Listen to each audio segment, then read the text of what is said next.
Hola, bienvenidos a un nuevo video. Si hay algo que la historia ha demostrado es que las personas siempre encontrarán nuevas formas de infligirse dolor unos a otros. Una mirada al pasado revela que algunas de las llamadas civilizaciones han empleado los métodos más crueles para castigar a otras. Hoy te mostraremos los 20 peores castigos de la historia de la humanidad. ¿Eres nuevo en este canal? Asegúrate de suscribirte y activar la campana de notificaciones y dale al video un pulgar hacia arriba. Número 20. Cuando nos hacen cosquillas, nuestro cuerpo experimenta una combinación de sensaciones físicas, como hormigueo, cosquillas y escalofríos, que pueden asociarse con una sensación de relajación, calma y también euforia. Pero cuando una cabra lo hace, el cuerpo no sabe cómo reaccionar. Cuando nos hacen cosquillas, estas fibras nerviosas se activan y nuestro cerebro procesa la sensación como una combinación de tacto y dolor. El método de cosquillas de cabra se refiere a una forma de cosquillas supuestamente utilizada en la antigua Roma como método de castigo. Según los relatos históricos, los pies de las víctimas se sumergían en agua salada y se traía una cabra para lamer la solución. La textura áspera de la lengua de una cabra inicialmente causaba una sensación de cosquilleo, pero con cada lamida la experiencia se volvía cada vez más dolorosa, lo que eventualmente conducía a una incomodidad extrema e incluso daño. Número 19. Un oubliette es un tipo de mazmorra utilizada en la época medieval como lugar de cautiverio y castigo. El término oubliette es de origen francés, derivado del verbo francés oublier, que significa olvidar. Esta mazmorra fue diseñada como un pozo o pozo estrecho y vertical, a menudo utilizado debajo del castillo o fortaleza. Tenía una sola entrada, a saber, una trampilla en el techo, lo que hacía casi imposible que los prisioneros escaparan. El nombre oubliette refleja la idea de que una vez que una persona era arrojada a esta mazmorra, era efectivamente olvidada, dejada a languidecer en la oscuridad y el aislamiento. Las oubliettes eran conocidas por sus duras e inhumanas condiciones. Los prisioneros confinados dentro de estas mazmorras tenían muy poco espacio para moverse o incluso sentarse cómodamente. Estaban expuestos a penurias extremas, sin acceso a la luz, al aire fresco y a necesidades básicas como comida y agua. La falta de instalaciones sanitarias significaba que la mazmorra a menudo se infestaba de alimañas, lo que exacerbaba el sufrimiento de los prisioneros. Las mazmorras eran comunes en castillos y fortalezas de toda Europa, incluso en Inglaterra, Irlanda y Francia. Número 18. En la Edad Media, la tortura era legalmente sancionada y llevada a cabo por las autoridades como parte del proceso judicial. A menudo se establecían cámaras de tortura dentro de las prisiones o edificios gubernamentales. Sin embargo, una vez existió un dispositivo de tortura tan espantoso que se ha elevado a la categoría de mítico. La doncella de hierro era un ataúd o gabinete de tamaño humano hecho de hierro. El interior del dispositivo estaría forrado con púas o clavos colocados estratégicamente para causar dolor o lesiones a la víctima. La víctima era forzada a entrar en el dispositivo y una vez que se cerraban las puertas, las púas penetraban en su carne. Es posible que las púas no sean necesariamente lo suficientemente largas como para causar la muerte inmediata, sino para perforar órganos vitales y dejar sangrar lentamente a la víctima. La intención era crear una muerte lenta y agonizante para la persona atrapada en el dispositivo. En algunos casos, la doncella de hierro se exhibía en plazas públicas como elemento disuasorio del crimen, infundiendo miedo en toda la población. Número 17. El origen preciso del castigo de las ratas sigue siendo incierto, pero al menos los registros históricos remontan su uso al menos al año 60 después de Cristo, en el Imperio Romano. El emperador Nerón era tristemente célebre por utilizar a las ratas como instrumento de justicia contra sus adversarios. Los informes también indican casos de testigos de ratas en la India, donde los prisioneros fueron sometidos a ratas confinadas con pantalones ajustados, obligándolos a arañar y morder en su desesperación por escapar. La Torre de Londres, famosa por su sombría historia, albergaba una mazmorra dedicada específicamente a los castigos de ratas. Situado por debajo de la línea de flotación del río Támesis, los prisioneros eran arrojados a esta cámara oscura durante la marea baja, y a medida que subía la marea, las ratas acompañaban a las aguas crecientes. Diederik Sonoy, un líder militar y administrador holandés del siglo XVI, empleó una forma de castigo documentada en los registros históricos de la revuelta holandesa contra el dominio español. Los individuos acusados de crímenes o desobediencia bajo su gobierno a veces se sometían a un castigo que los obligaba a divulgar información valiosa antes de que se introdujeran las ratas. Sin embargo, si no lo hacían, las víctimas serían inmovilizadas con una jaula sin fondo colocada sobre su abdomen. Luego las brasas se colocaban en una bandeja encima de la jaula, calentando el metal que se encontraba debajo. Enfrentadas a un calor abrasador, las ratas en su desesperación excavaban en la carne de la víctima para escapar. Número 16. Los elefantes, venerados por su inteligencia y fuerza, desafortunadamente se convirtieron en instrumentos de castigo brutal cuando fueron explotados para ejecuciones. Durante al menos 2000 años, la práctica de ser aplastado por los elefantes fue común en regiones como la India, el sur de Asia y el sudeste asiático. En la India, esta forma de pena capital, conocida como Hunga Rao, consistía en exponer al acusado a la fuerza del peso de un elefante. Bajo el control de un adiestrador de elefantes, el animal fue coaccionado con ganchos afilados para llevar a cabo estas órdenes. En la vecina Sri Lanka, los elefantes supuestamente estaban equipados con cuchillas afiladas en sus colmillos. Del mismo modo, en el antiguo reino de Siam, ahora Tailandia, los elefantes eran entrenados para levantar a sus víctimas en el aire antes de dar el golpe fatal y aplastante. En el reino de Cochinchina, sur de Vietnam, los criminales sufrieron un destino igualmente espantoso cuando fueron atados a postes y atacados por elefantes. A pesar de su brutalidad, las ejecuciones por elefantes persistieron hasta el siglo XIX. Número 15. En medio de la Inquisición española, un periodo caracterizado por un intenso fervor religioso y persecución, surgió un dispositivo diseñado específicamente para los herejes. Durante este periodo, los no católicos, como musulmanes, judíos y protestantes, sufrieron una severa persecución y tortura debido a sus creencias religiosas. Se registraron las comunidades y se presionó a los no católicos para que confesaran su herejía. Los que se confesaban culpables eran sometidos a diversas formas de tortura como castigo, mientras los que se mantenían firmes en su inocencia se enfrentaban a la ejecución final. Uno de los objetos utilizados durante este periodo oscuro fue el tenedor hereje. Este instrumento consistía en una correa de cuero fuertemente atada alrededor del cuello, con dos puntas afiladas que sobresalían, una dirigida hacia la garganta del usuario y la otra hacia el esternón. A pesar de su diseño aparentemente simple, usar el tenedor hereje causaba un dolor insoportable e implacable. Mantener una posición fija de la cabeza podía evitar que las puntas perforaran la piel, pero la resistencia del usuario era finita. Si bien el propósito principal de la bifurcación herética era extraer confesiones, también se usaba para silenciar a los herejes que ya habían confesado, impidiendo que se hablara más. Número 14. En los anales de la historia marítima, la práctica de arriar la quilla se destaca como una forma notoria de castigo utilizada para mantener la disciplina a bordo de los barcos durante los siglos XVII y XVIII. El mecanismo de acarreo de la quilla consistía en colgar a la víctima de una cuerda del mástil del barco con pesas atadas a sus piernas. Al soltar la cuerda por parte de la tripulación, la persona desafortunada se sumergía en el mar y era arrastrada a lo largo de la quilla o fondo del barco, de allí el nombre de quilla. Esta parte del barco, a menudo cubierta con percebes afilados, causó graves heridas a la víctima, lo que agravó su sufrimiento. La evidencia sugiere que la marina holandesa aplicó este castigo durante este periodo. Por ejemplo, una pintura titulada El acarreo de la quilla del cirujano del barco del almirante Jan van Ness de Lief Pietersen se encuentra en el Rijksmuseum de Ámsterdam. Ofrece una representación visual del periodo 1660-1686. Los relatos de fuentes británicas sugieren que si bien el castigo causó un dolor inmenso, el objetivo principal no era la muerte. Según los informes, las víctimas recibían intervalos para recuperarse de la terrible experiencia, aunque a menudo se les privaba de la sensación de dolor durante el proceso. A principios del siglo XVIII, los británicos habían cesado el uso del acarreo de quillas como castigo oficial alrededor del 1720. Los holandeses siguieron su ejemplo y prohibieron oficialmente el acarreo de quilla como método en 1750. Número 13. El ahorcamiento en la horca implicaba que los criminales fueran confinados dentro de jaulas humanoides y ahorcados en lugares públicos como una clara señal de advertencia para los posibles malhechores. La horca en sí se refiere a una estructura de madera de la que se suspendían estas jaulas.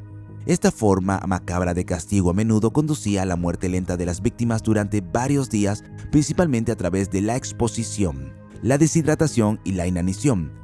Originario de la Edad Media, colgado en la horca tenía como objetivo disuadir los crímenes. De acuerdo con la ley, las personas acusadas de asesinato podrían ser ejecutadas ahorcándose en la horca, y el castigo generalmente se representaba para traidores, ladrones, asesinos y piratas. Las grandes multitudes que querían presenciar el espectáculo a veces aumentaban de decenas a miles. Número 12. Los registros históricos remontan el origen del potro, un notorio instrumento de tortura, hasta la antigua Grecia. Un caso temprano de su uso ocurrió en el siglo IV a.C., cuando Erotrasto, conocido por incendiar el segundo templo de Artemisa, encontró su fin en el potro.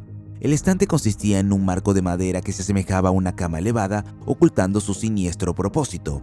Las cadenas aseguraban las muñecas y los tobillos de la víctima a rodillos colocados en ambos extremos del marco. Una vez atado, el cuerpo de la víctima se sometió a un horrible estiramiento, ejerciendo gradualmente presión sobre los hombros, los brazos, las piernas, la espalda y las caderas. Este estiramiento prolongado podría provocar el chasquido de las articulaciones y una dislocación permanente, lo que haría que los músculos fueran ineficaces. Además de estirarse, el potro servía como medio de contención y varias otras torturas se infligían a la víctima. Los que sobrevivieron a menudo se enfrentaron a discapacidades de por vida y no podían mover libremente sus extremidades. Número 11. Aunque a menudo se cita como método de interrogatorio, el bambú también se ha utilizado en una forma de ejecución particularmente cruel y lenta. Según los informes utilizados por los japoneses en los prisioneros de guerra estadounidenses, este método consistía en atar a la víctima a un marco sobre un parche de brotes de bambú de rápido crecimiento. El bambú, conocido por su rápida tasa de crecimiento, puede crecer hasta 1 metro por día. Los brotes puntiagudos perforarían gradualmente la piel de la víctima y continuarían creciendo, lo que resultaría en la muerte por múltiples pinchazos con el tiempo. Este espantoso proceso se asemejaba a un deceso terriblemente lento sobre un lecho de estacas afiladas. La evidencia histórica sugiere que prácticas similares ocurrieron en áreas como Ceilán, ahora Sri Lanka, y Siam, ahora Tailandia, en el siglo XIX. Sin embargo, se ha demostrado la eficacia de esta técnica. Un episodio de Mythbuster de 2008 llevó a cabo un experimento que mostraba que el bambú podía penetrar un bloque de gelatina balística de tamaño humano en el transcurso de 3 días. Número 10. Un método de tortura menos conocido utilizado durante la Inquisición española fue la cuna de Judas, un dispositivo que, por extraño que parezca, era considerado humano por sus practicantes. A pesar de su apariencia modesta, la cuna de Judas predijo un destino aterrador para los herejes lo suficientemente desafortunados como para encontrarse con su ápice afilado. El dispositivo en sí es bastante simple, una pirámide de madera tallada montada sobre 3 patas que se asemeja a un taburete, aunque completamente inadecuada para sentarse. Colocada dentro de las paredes de una cámara de tortura, la víctima sería suspendida sobre la cuna de Judas, con las manos y los pies atados por cuerdas atadas a engranajes. Poco a poco se bajaban las puntas del dispositivo, a veces con peso adicional hasta que penetraba en su zona pélvica. El concepto de la cuna de Judas se atribuye a un abogado italiano llamado Ippolito de Marsilis, que también introdujo la tortura con agua en el mundo. Originalmente destinado a inducir la privación del sueño, los verdugos encontraron formas de infligir graves daños a sus víctimas. Número 9. Incluso hasta el día de hoy, la rueda rota sigue siendo uno de los métodos de ejecución más espantosos de la historia. Esto estaba reservado principalmente para los criminales más serios y tenía la intención de infligir dolor y sufrimiento insoportables, a menudo asistidos por grandes multitudes. Las víctimas de este castigo se enfrentaban a 2 posibilidades aterradoras: ser destrozadas por la rueda o ser rotas en la rueda. Después de la terrible experiencia, las víctimas a menudo eran dejadas en la rueda durante horas e incluso días, con sus extremidades rotas enredadas en los radios, sufriendo una muerte lenta y agonizante. Originario del Imperio Romano durante el reinado del emperador Cómodo, se utilizó inicialmente como un medio para infligir dolor. Las víctimas, generalmente esclavos o cristianos, eran atadas a un banco y una rueda con borde de hierro que se estrellaba contra su cuerpo, comenzando con sus tobillos y moviéndose hacia arriba. Los romanos empleaban varias técnicas con la rueda, incluyendo colgar verticalmente a las víctimas, atarla a la rueda o encender fuegos debajo de ella para una mayor tortura. Número 8. La temida silla de hierro. Este escalofriante dispositivo de tortura estaba adornado con cientos de púas afiladas en el asiento, el respaldo, los reposabrazos y las piernas, diseñadas para infligir un dolor insoportable a sus desafortunados ocupantes. Un informe periodístico de 1891 describe vívidamente cómo se utilizaba la silla de hierro para castigar a los criminales. La víctima estaba sentada y apoyada en la barra delantera de la silla, luego en otra barra vertical, mientras que 2 anillas sujetaban los tobillos de la parte inferior. En la parte superior había un collar para el cuello y luego otro travesaño que atravesaba el primero, cada extremo provisto de un anillo que sujetaba las muñecas. Debajo del asiento había una estufa. Así, las víctimas soportaban no solo la presión de las puntas afiladas, sino también el tormento de un fuego que ardía debajo de ellas. Una víctima documentada de la silla de hierro fue Jean Calas, de Toulouse, Francia, en 1762. Además de enfrentarse a la silla de hierro, se sometió a más torturas de la rueda y sus extremidades fueron estiradas hasta quedar dislocadas. Número 7. El toro de bronce, también conocido como el toro de bronce, es conocido como una sombría reliquia de la antigua Grecia. Este macabro artefacto, que data del siglo VI a.C., fue creado como un escalofriante método de ejecución diseñado para infligir un dolor insoportable a sus desafortunadas víctimas. Construido como una estatua hueca de bronce que se asemejaba a un toro, el toro de bronce alojaba a sus víctimas en su interior, donde se encendía un fuego debajo de él. El toro de bronce estaba equipado con un dispositivo acústico que amplificaba los gritos de sus víctimas, produciendo sonidos que se asemejaban al rugido profundo de un toro. Una leyenda de la colonia costera de Akragas, actual Cilicia, relata cómo el tiránico gobernante Falaris, ayudado por el pintor de la corte Perilao, introdujo el toro de bronce para llevar a cabo ejecuciones y sembrar el miedo en toda la población. Sin embargo, Falaris quedó conmocionado por el invento y su crueldad. Ordenó al propio Perilao que entrara al toro y demostrara el mecanismo de sonidos. Una vez que Perilao fue encerrado dentro, Falaris ordenó que se encendiera un fuego debajo del toro, sometiendo a Perilao al tormento que había ideado. Número 6. Durante la Inquisición española, el garrote sirvió como método de ejecución reservado a los herejes que, después de ser condenados a muerte, se convertían al cristianismo. Si bien puede parecer humano en comparación con la hoguera, el garrote provocaba una muerte rápida y misericordiosa a través del estrangulamiento con una cuerda afilada. Sin embargo, una versión posterior de este dispositivo se presentaba un collar de hierro con un gran tornillo de metal en la parte posterior, apuntaba a la muerte inmediata al apretar. El propósito de este mecanismo era aplastar el tronco encefálico al tensarse, asegurando la muerte instantánea. Los garrotes pueden estar hechos de varios materiales como cuerdas, telas, bridas, líneas de pesca, nylon, cuerdas de guitarra, cables telefónicos o cuerdas de piano.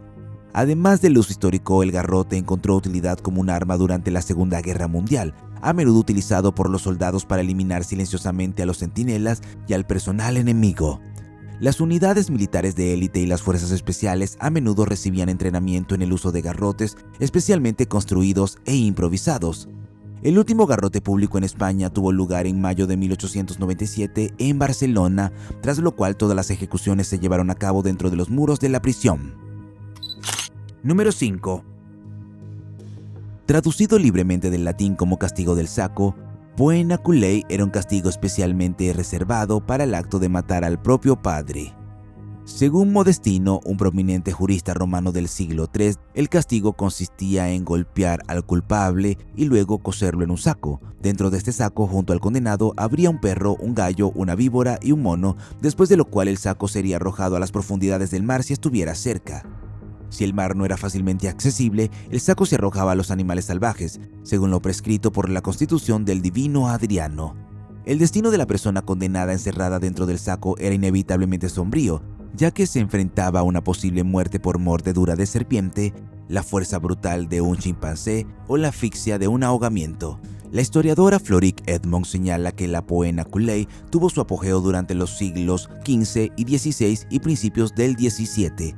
Además, se practicó ampliamente en países de habla alemana, los Países Bajos, Francia, España e Italia desde alrededor del año 1200 después de Cristo hasta mediados del siglo XVIII. El último caso registrado de este castigo se remonta a Alemania a principios del siglo XVIII. Número 4. Derivado de la palabra griega escapé, que significa cuchara o hueco, el escafismo es conocido como uno de los métodos de ejecución más horribles ideados por la humanidad. Si bien varias civilizaciones han empleado castigos espantosos, el imperio persa alrededor del año 500 a.C. introdujo el escafismo, superándolos a todos en pura barbarie. Esta antigua forma de tortura consistía en que las víctimas fueran consumidas lenta y dolorosamente por los insectos. Sus pies, cabezas y manos permanecían expuestos a los elementos, mientras que el resto de su cuerpo estaba encerrado dentro de los botes. Abandonados a su suerte bajo el sol abrasador durante días y días, las víctimas sufrieron un ataque implacable de picaduras de insectos y alimañas. Atrapados dentro de su cámara flotante de la muerte, se enfrentaron a un destino escalofriante de dolor insoportable y finalmente a la muerte por exposición e infección causada por innumerables mordeduras. Para agravar su tormento, las víctimas eran obligadas a ingerir grandes cantidades de leche y miel antes de ser colocadas entre los barcos. Se untaba miel adicional en sus cuerpos para atraer más insectos y alimañas, asegurando un asalto despiadado a su carne. Si bien las picaduras en sí mismas eran dolorosas, las víctimas generalmente sucumbían a la exposición y la infección en lugar de solo a las picaduras de insectos. Esta tortura, que a menudo duraba varios días, hacía que las víctimas fueran llevadas de vuelta a la costa cada día, solo para ser rociadas con más miel y enviadas de vuelta al mar. Número 3. La crucifixión es un método de ejecución histórico en el que una persona es suspendida de una cruz de madera. Era una forma de castigo utilizada por varias civilizaciones antiguas, incluidos los asirios, babilonios, persas y romanos. La crucifixión era considerada una de las formas más crueles y humillantes de morir en la antigüedad. El proceso de crucifixión generalmente implicaba clavar o atar las manos y los pies de la víctima a una cruz de madera. La persona crucificada era colgada en la cruz hasta que moría, a menudo como resultado de una combinación de factores como asfixia, shock o insuficiencia cardíaca. La duración de la crucifixión podría variar y la muerte a veces tarda horas e incluso días en ocurrir. Jesucristo es un individuo que se sometió a la crucifixión, que fue un evento significativo en la teología cristiana y descrito en el Nuevo Testamento de la Biblia. Según los evangelios, Jesús fue arrestado, juzgado y condenado a muerte por crucifixión por las autoridades romanas. Fue obligado a llevar su cruz al lugar de ejecución, conocido como Gólgota, donde fue crucificado junto a 2 criminales. La crucifixión de Jesús tiene un inmenso significado religioso y simbólico para los cristianos. Se considera la muerte sacrificial de Jesús y la reconciliación por los pecados de la humanidad. Número 2. Vlad el Empalador, también conocido como Vlad Drácula, fue una figura histórica que gobernó Valaquia, una región de la actual Rumania, en el siglo XV. Es famoso por sus métodos de castigo crueles y sádicos, siendo su método de ejecución favorito el empalamiento. Vlad el Empalador se ganó su apodo debido a su afición de empalar a sus enemigos con estacas largas y afiladas. Este método de ejecución consistía en clavar una estaca en el cuerpo de la víctima y luego izarla verticalmente para mostrar el sufrimiento de la misma víctima. La persona empalada podría tardar horas o incluso días en morir, causando un dolor inmenso. El uso del empalamiento por parte de Vlad no se limitó a los enemigos extranjeros, sino que también se extendió a los adversarios internos e incluso a su propio pueblo. Lo vio como un medio para infundir miedo, mantener el control y disuadir posibles amenazas. Por ejemplo, después de retirarse de una batalla de 1462, Vlad dejó atrás un campo lleno de miles de víctimas empaladas como elemento disuasorio para el avance de las tropas otomanas. La reputación de Vlad el Empalador como un gobernante sediento de sangre ha tenido un impacto duradero en la cultura popular. La novela de Bram Stoker, Drácula, se inspiró en la brutal reputación de Vlad, aunque el personaje ficticio de Stoker difiere significativamente de la figura histórica. Número 1. De todos estos métodos, este es el que todo el mundo haría cualquier cosa por evitar: el desollamiento. El desollamiento es una práctica histórica en la que se retira la piel de una persona de su cuerpo. Se ha utilizado como forma de castigo, tortura o ejecución en varias culturas a lo largo de la historia. Despellejar a una persona suele implicar el uso de objetos afilados como cuchillos o espadas. Este proceso es increíblemente doloroso y a menudo conduce a lesiones graves y en última instancia a la muerte. A veces se realizaba el desollamiento en personas vivas, mientras que en otros casos se realizaban post-mortem como un medio de humillación adicional y como advertencia a los demás. Este castigo también está documentado en diversos contextos históricos. Por ejemplo, en la antigua Asiria, el desollamiento se utilizaba como método para prisioneros de guerra o personas que habían cometido delitos graves. Los aztecas de Mesoamérica también practicaban el desollamiento como un acto ritual, a menudo asociado con sacrificios humanos. ¿Cuál crees que es el peor castigo de la historia? Cuéntanos en los comentarios. Si te gustó el video, dale un pulgar hacia arriba. Si quieres ver más videos que hemos hecho, haz clic en uno en la pantalla o echa un vistazo al canal. Gracias por mirar y nos vemos la próxima vez.